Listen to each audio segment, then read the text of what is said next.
So I ran a workshop on change communications and the tactics and that you can use as a comms professional to have effective change, especially amongst what is typically called frontline audiences, so they're not connected.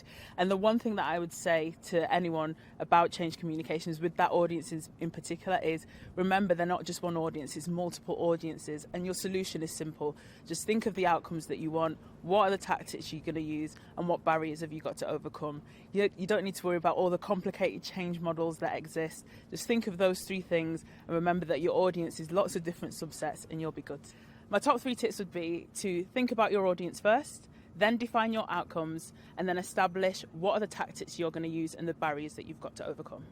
I always find this event just so inspiring and it gives me more boldness. I'm not a shy person anyway, but there are challenges that I experience in the workplace, and every time I come to this conference I leave with that little extra bit of boldness to tackle any difficult stakeholders or challenges that I might face. So again, I'm leaving today with more boldness, seeing different presenters on stage.